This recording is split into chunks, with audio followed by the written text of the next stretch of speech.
Hello and welcome into the RotoWire Esports Show. My name is Andrew Laird, joined as always by Ethan Sexton. Today to talk about Wednesday's four-game LPL LCK slate. Quick note on Tuesday, Ethan, the game that we said would not be the correct game stack turned out to be the correct game stack. I think I might be, I don't know if it's undefeated or completely defeated on calling game stacks, but I think it's just time that we start accepting that on two-game slates, game stacks might work out. Yeah, I think you're right, man. I think we've always kind of said that they're a viable way to go, but it seems like they're really paying off quite a bit this year. But I think we did kind of go over yesterday which game we thought would be the highest scoring or highest kills, and I think didn't we? Correct me if I'm wrong, and maybe I'm just trying to polish a turd here, but didn't we end up on RNG V5 as we thought would end up being the highest scoring because they kind of seemed like the two teams on the slate that pushed the pace a bit more. Maybe we really didn't come to a decision, but just mentioned that they were higher kills. I know we said something about it, but maybe I shouldn't take credit for it. I'll put it this way. I think I was the one who said I thought if you were going to game stack something, you should do BLG, LNG, and you walked me out of it. Yeah, but I think now that we're on this, I think I didn't say it with that much confidence, so I can't really take credit for that. I wasn't playing a game stack either way, so I guess it didn't matter. I can guarantee you I'm not going back to watch to find out. So we'll just pretend that we were right.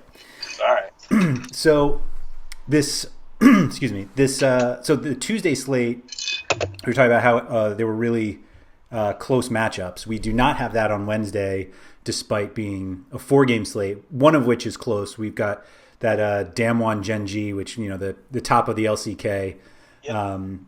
with Damwon a favorite in that one. But we've got FPX is the biggest favorite against E-Star, Invictus Gaming against my lineup Kryptonite Rogue Warriors. And then we've got a perfect opportunity to actually play Hanwha Life, playing against Fredit Brion.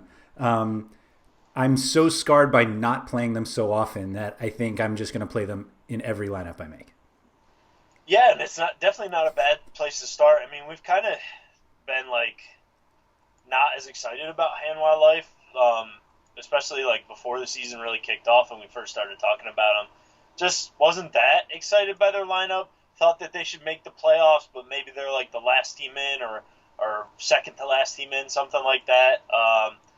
They lost their initial series 2-1 to T1 on the opening day of the LCK season, but since then they've won three straight series, including wins over DRX and then Genji on Sunday, and those are two of the other teams that are at the top of the LCK table at 3-1.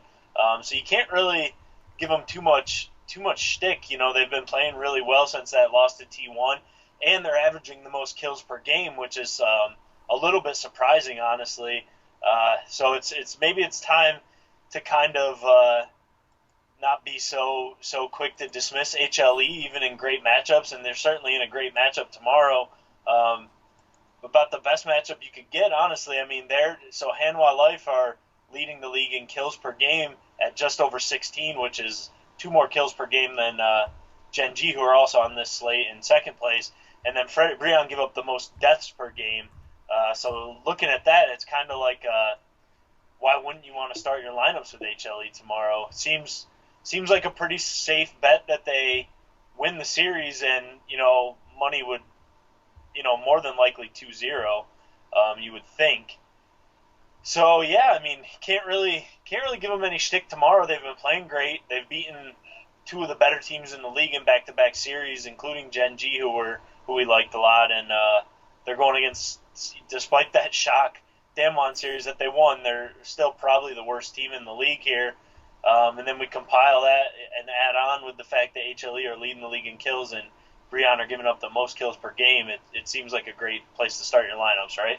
For sure. I think the only negative, and maybe it's not even that negative. I mean, they're obviously not quite as expensive as the FPX guys. I think it's FPX across the board in terms of. Oh no, not at support, I guess. You're not getting any discount playing HLE. No.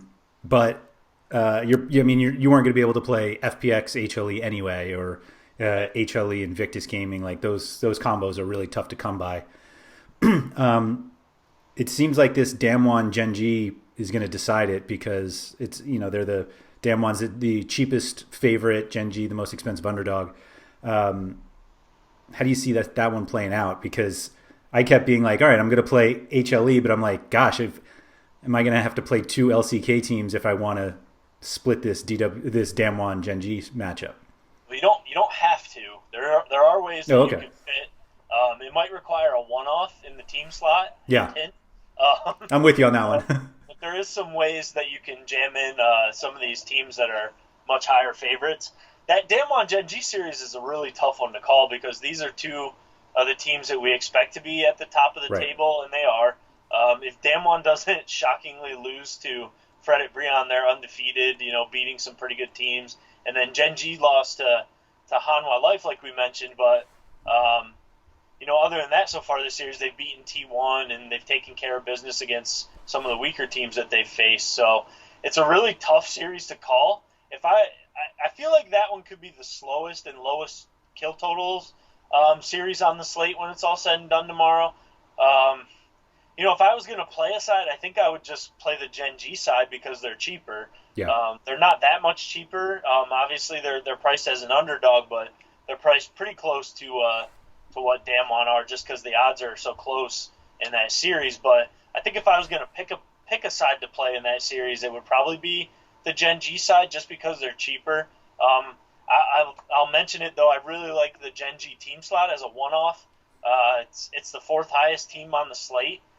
But if that series goes 2-1, they're a pretty good bet to outproduce that salary.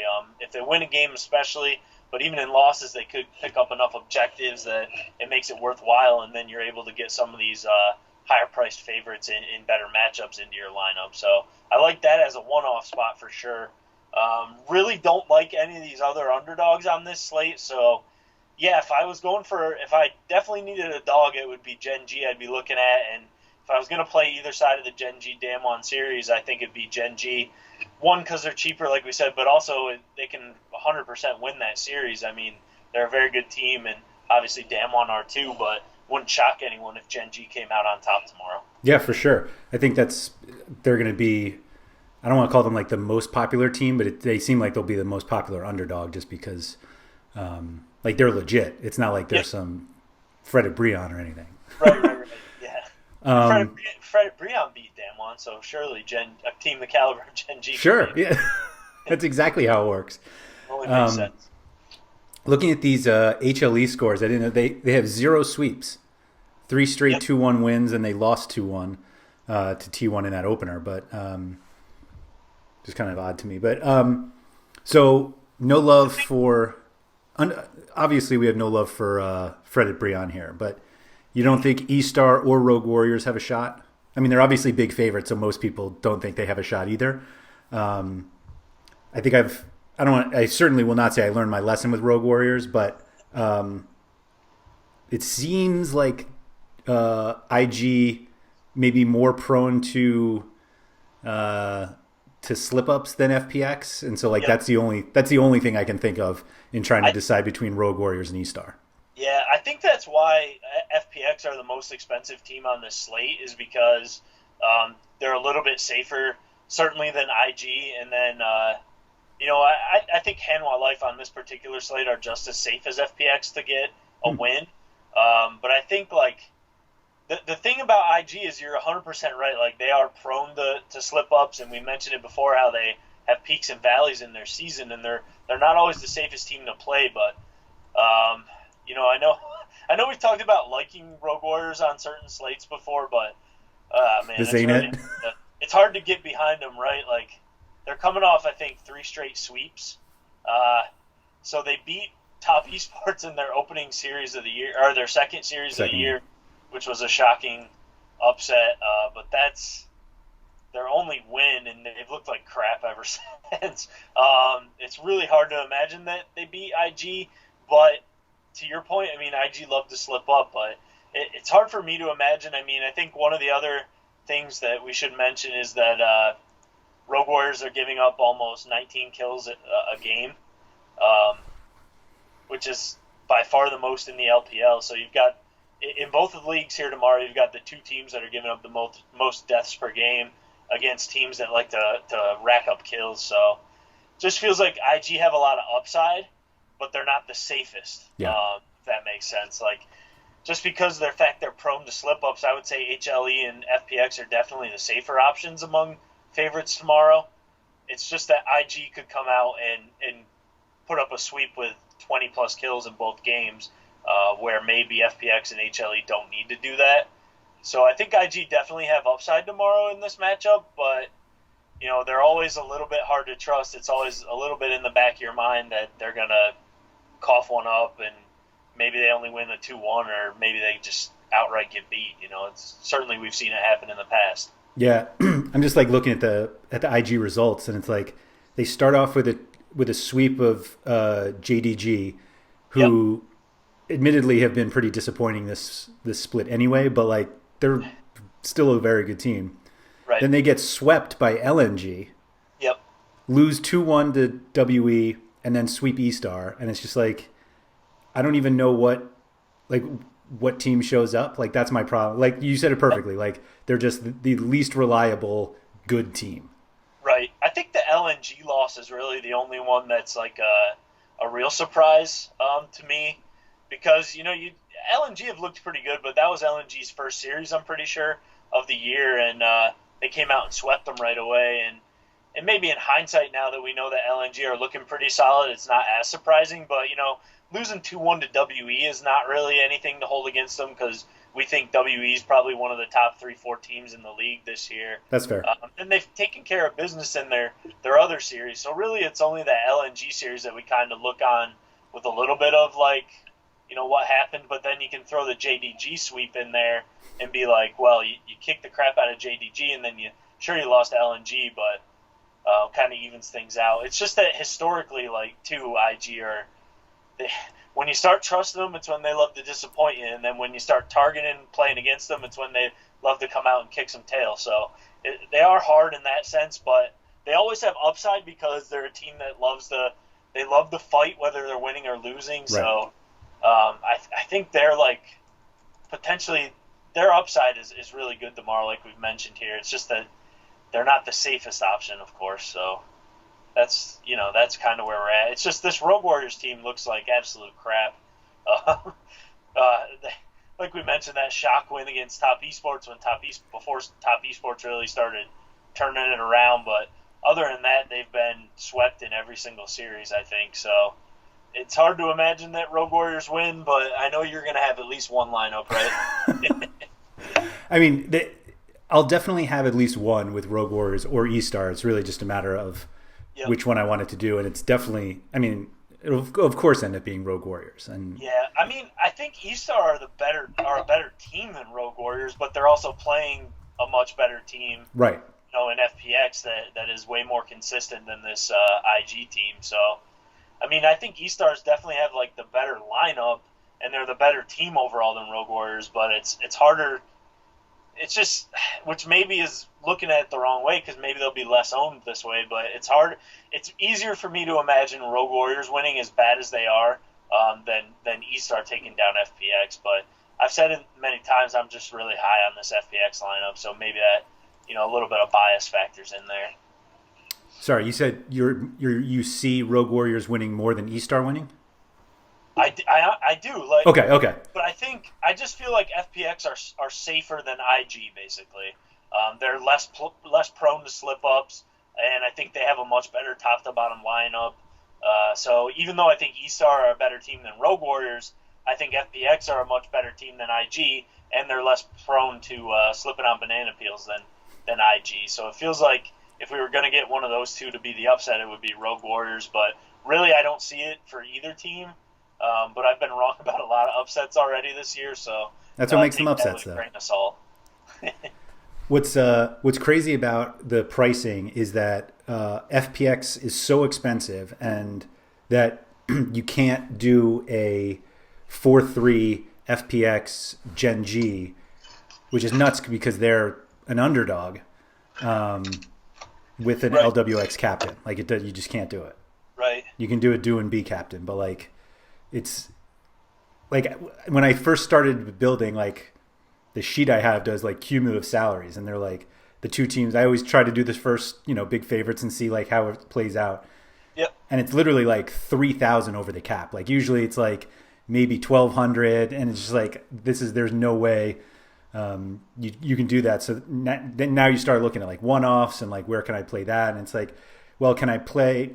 Is there a $0 team slot? And you're like, nope, there isn't. So, I mean, the 4,000 E-Star, I'm not sure.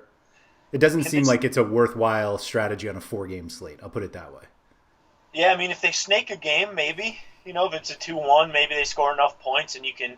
But even if you do that, with how highly priced a lot of these favorites are, can you even really make a lineup even by just punting on team and going for the cheapest team? I don't know. I haven't tried it, to be honest, because I'm kind of looking at that Gen G team slot a lot because I think that they just have the potential to outright win that series. So I kind of like them, but we've seen the cheapest price team slot punt work on a couple of slates, so it's not out of the realm of possibility, I guess. I just haven't tried to build that way, so I don't know what it gets you, I guess, is what I'm trying to say if you put in the E-Star team slot as the cheapest, and then how much of the rest of the big favorites can you really jam in? I'm not sure just because I haven't tried it myself. Yeah. I was actually, like, as I was playing around, I think IG is actually going to be somewhat popular only because FPX and HLE are so expensive. Right, yeah. And I do think, they could easily outscore those teams, especially in a sweep. It's just they're not as likely to sweep, I guess, is how I put it. So the odds agree with you. I don't mind playing IG, that's for sure, because they're a team that's an up tempo, love to fight, love to scrap, and that leads to more kills usually in their games. So, do you think Fredit Breon has a better chance of winning than E-Star Rogue Warriors? No. I don't think so. But it's like if they never beat Damwon, I wouldn't even hesitate to say no, right? But they have that one outlier series where they just shocked everybody, and it's like, can they win? I mean, yeah, they can, but do I see them winning? Do I see them even winning a game? I really don't. And I always think of it this way, and it's kind of tough. Like, not so much for Rogue Warriors because they look like equally as bad a team as Fredit Breon, but they also have that one shocking upset that's their lone win on the year. But so E-Star to me would be the team that I would think. But I already said I think Rogue Warriors could beat. I don't know. Now I'm just talking in circles. I guess what I'm trying to say is like E-Star are the best of the bad teams on this slate, but they're also playing the best team, arguably the best team on the slate. Right. So it makes it feel like to me that there's less of a chance of them winning because I don't think FPX will slip up, and I don't think HLE will slip up either. So really, if you're looking for the major upset, because we wouldn't consider Gen G winning a huge upset at all. So if you're looking at the teams for the major upset, I would feel the best about taking a stab with Rogue Warriors. As bad as they've looked, it's just that IG historically with their slip-ups and there's a slip-up this season, albeit against a pretty solid LNG team. All right. Hopefully that made sense. I kind of just talked in circles, but then tried to make the point come together at the end there. Well, like if there was some sort of like 3-team round robin of Fredit Breon, Rogue Warriors, and E-Star, like you'd pick E-Star. Yes. But yeah, at the same time, if you had one of Hanwha, FPX, and IG, you'd probably pick FPX. And so like... I would, yeah. Yeah. I mean, you'd probably get a different answer depending on who you asked, maybe, but I would take FPX, yeah. So I like the way you put it there. That makes it a little clearer what we're trying to go for here, yeah. Yeah. The only way IG wins that round robin is when everybody doesn't pick them. Right, exactly. I mean, simple as that. When you doubt them, they love to crush, and when you believe in them with all your heart, they love to disappoint you. So exactly. I guess the moral of the story here is play Rogue Warriors tomorrow. If they win, I'm taking full credit tomorrow. And when they get swept 2-0 with 7 combined kills, then we'll pretend the slate didn't happen. I just don't feel, but saying that though, it just doesn't feel stupid to play Rogue Warriors though because IG love to slip up, so you at least got to take a small shot on Sure. them. Sure. if you're playing multiple lineups, right? Why not? Yeah, I mean, you don't even need like the craziest of variants for that to happen. Like Right. we've seen it enough. So, all right. Yeah, for sure. If you guys have enjoyed us running around 6 different teams, then please hit the like button below. You can also subscribe to the RotoWire channel to get all of our videos for all the sports that we cover. If you would like to get in on the RotoWire Discord chat, which is open to all subscribers, just go to rotowire.com/chat. If you're not a subscriber and want to try us out, rotowire.com/pod, that's POD. We'll get you 10 free days to the site, including access to that Discord. So try us out. Ethan, thank you for that. Good luck on Wednesday. All right, same to you, man.